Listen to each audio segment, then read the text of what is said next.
Hello everyone, welcome to our channel Janastra. Hope అందరూ బాగున్నారు అనుకుంటున్నాను. ప్రిపరేషన్ మంచి జరుగుతుంది అనుకుంటున్నాను.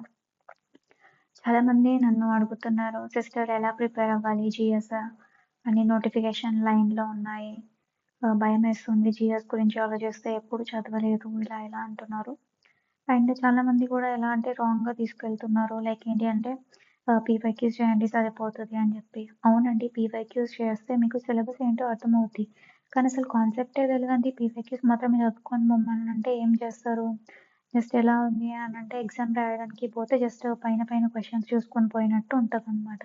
కాన్సెప్ట్ ఏం తెలియకుండా డైరెక్ట్ వెళ్తే వేస్టే కదండి. సో అందుకే నా సైడ్ నుంచి నేను కొంచెం హెల్ప్ చేద్దామని అనుకుంటున్నాను. ఏంటి అంటే వన్ షాట్ రివిజన్ లాగా విత్ కంప్లీట్ మంచిగా ఎక్స్ప్లెనేషన్, మీకు సరిపోయేంత ఎక్స్ప్లెనేషన్తోని వీడియోస్ ప్రొవైడ్ చేద్దాం అనుకుంటున్నాను. యాక్చువల్గా ఇది థర్డ్ వీడియో అనమాట. 2 టైమ్స్ రికార్డ్ చేశాను, but it was not able to record. ఇప్పుడు అయినంత వరకు ఫస్ట్ కొంచెం షార్ట్గానే చేస్తాను, బికాస్ ఆల్మోస్ట్ అందులో 1 లెక్చర్కి సరిపోయేంత చాలా ఇన్ఫర్మేషన్ చెప్పాను, బట్ సేవ్ అవ్వలేదు. Maybe my bad luck, but okay. అన్ని గుడ్ ఫర్ బెటర్ అనుకొని ముందుకెళ్దాం. So will start with polity. ఈరోజు పాలిటీ కాన్సెప్ట్స్తోని కొన్ని కాన్సెప్ట్స్ ఈరోజు అట్లా ఒక 3-4 డేస్ పాలిటీలో కంప్లీట్ చేసేసుకుందాం. ఐఎమ్ ష్యూర్ 3-4 డేస్ కాకపోయినా అట్లీస్ట్ 5 డేస్లో అయితే కంప్లీట్ చేయడానికి నేను చూస్తాను. చలో, హౌ ఇస్ ద జోష్? ఆ జోష్తోని ముందుకెళ్దాం, ఓకేనా? అసలు పాలిటీ అంటే ఏంటి? పాలిటీ అన్న డెఫినేషన్ అందరికి తెలుసా? పాలిటీ చెప్పాలి, పాలిటీ తెలుసా అని అనుకుంటారు. అసలు పాలిటీ అంటే ఏంటి? ఏం లేదండి, మనని రూల్ చేసే వాళ్ళకి మనకి మధ్యలో ఉన్న రిలేషన్ అనమాట. ఒకప్పుడు రాజుకు ఉండే ప్రజలకు మధ్యలో ఉండే రిలేషన్.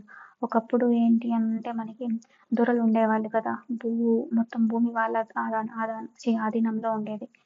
ఆ భూ దొరలకు యాజ్ వెల్ యాజ్ లైక్ భూమి పైన సాగు చేసే వాళ్ళకి మధ్యలో ఉండే రిలేషన్, దాన్ని మనం ఫ్యూడలిజం అని అంటారు అనమాట. ఫ్యూడల్ లార్డ్స్, ల్యాండ్ లార్డ్స్ అని అంటారు.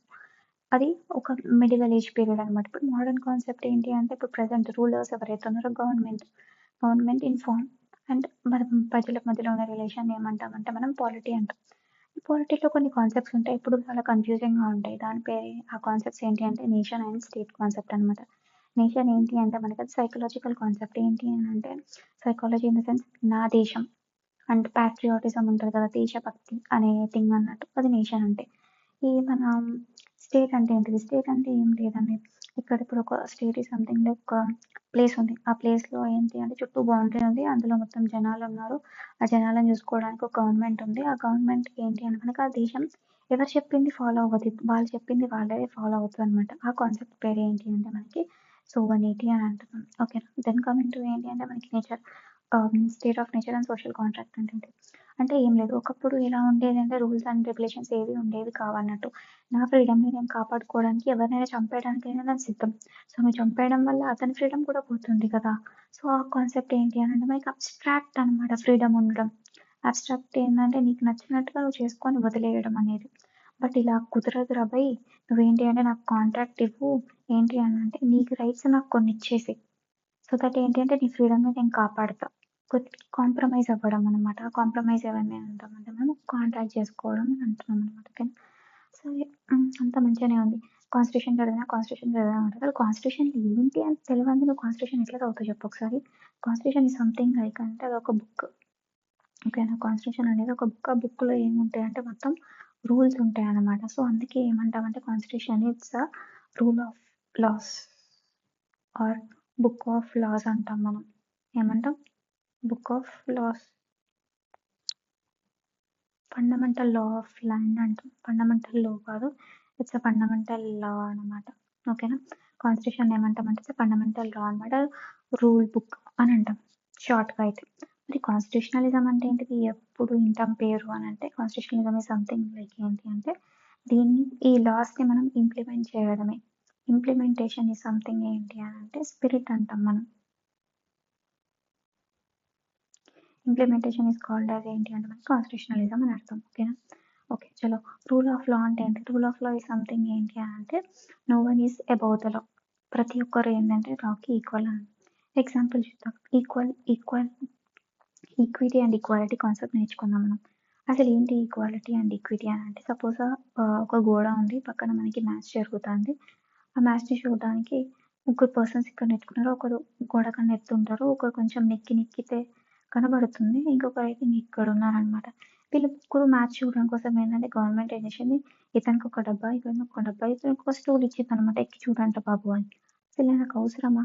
అవసరం లేదు. బట్ వీళ్ళిద్దరికీ కొంచెం యూజ్‌ఫుల్.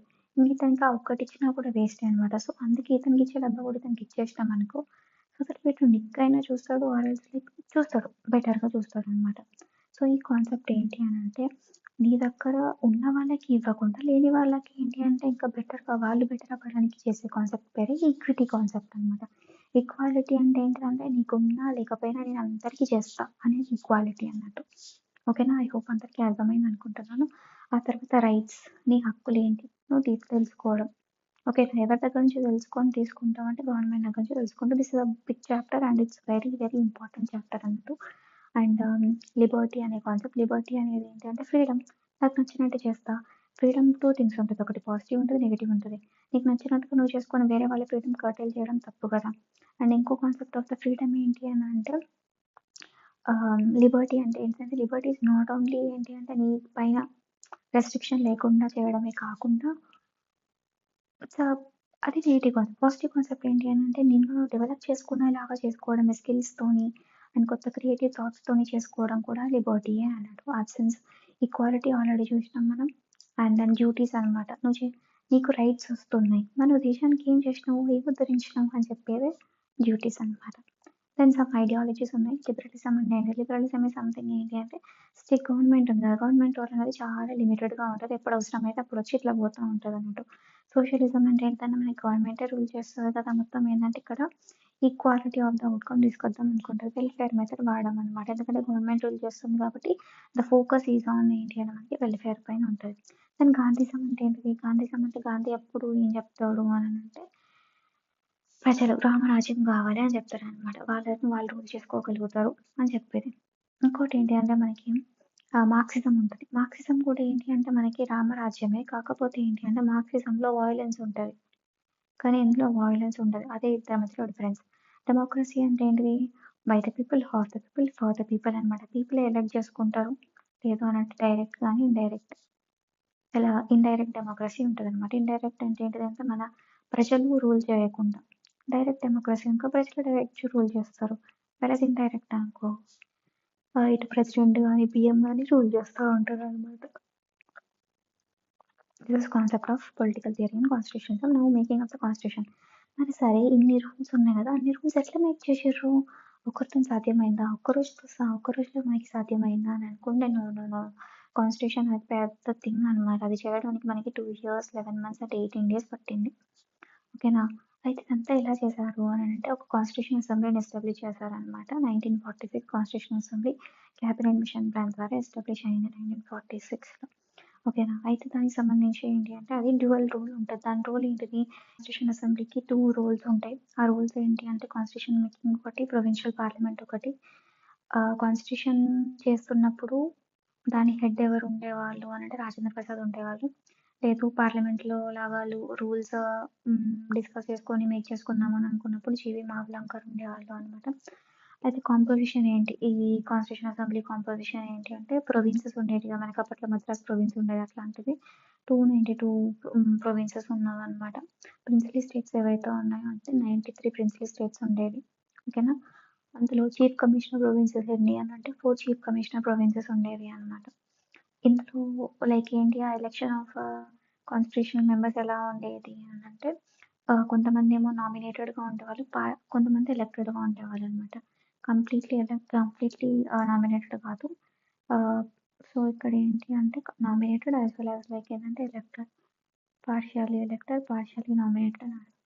అయితే ఇందులో ఏంటి అంటే మనకి కమిటీస్ అనమాట. మేజర్ కమిటీస్ ఎన్ని అంటే 8 మేజర్ కమిటీస్ ఉండేవి.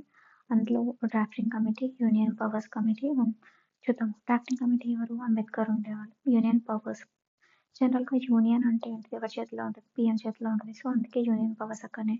కాన్స్టిట్యూషన్ యూనియన్ కాన్స్టిట్యూషన్ కూడా అక్కడనే ఉండేది. దెన్ కాకపోతే రూల్స్ అన్నీ ఎవరు చేస్తారు?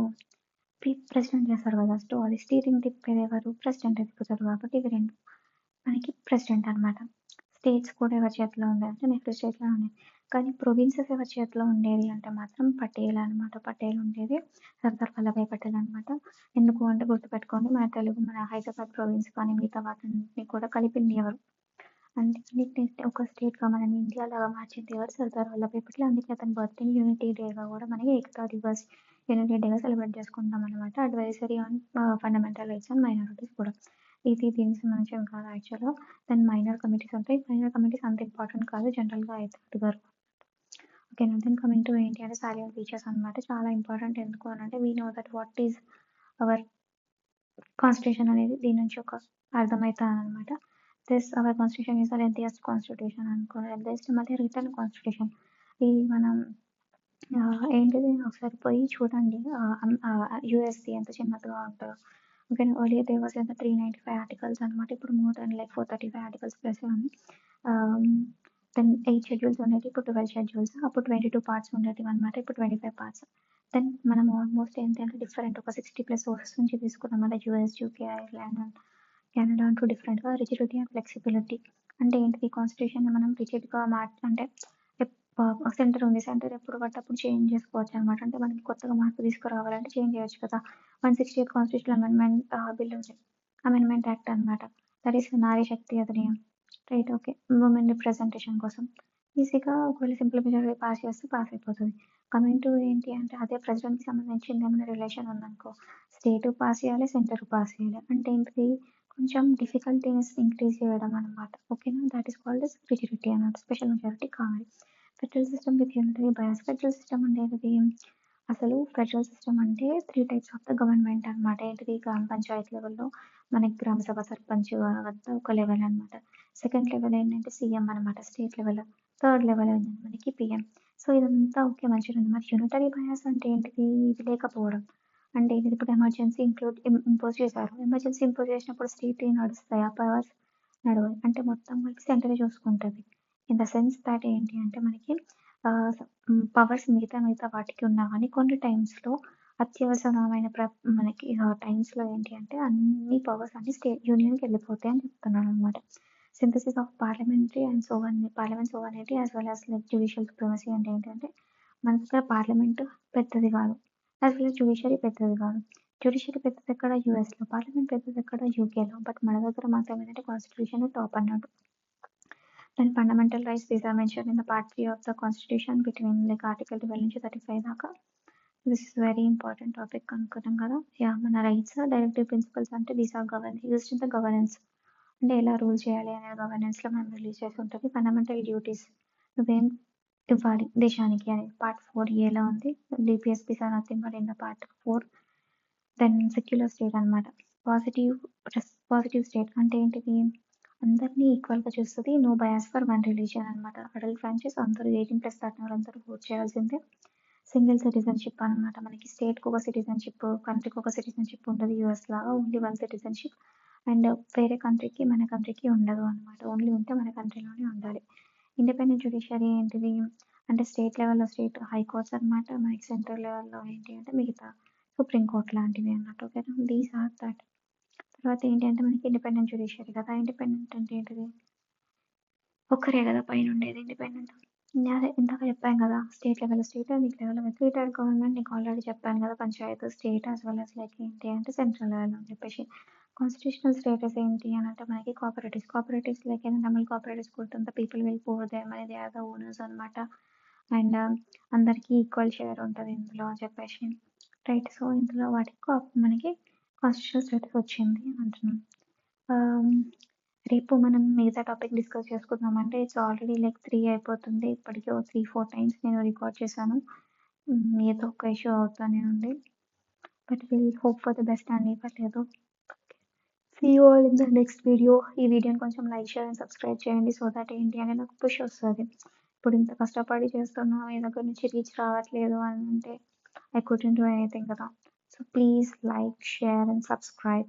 Please do this for me. And comment below ఏమన్నా ఇంకా ఈ కంటెంట్ లింక్ కావాలి అన్నా, లేదు అని అంటే ఏమన్నా ఎక్స్‌ప్లనేషన్‌లో ఇంకా డెప్త్ కావాలి అని అనుకున్నా, ఏం ఇంప్రూవ్‌మెంట్ కావాలి అనుకున్నా please comment in the comment box. Thank you. See you in the next video. Bye bye.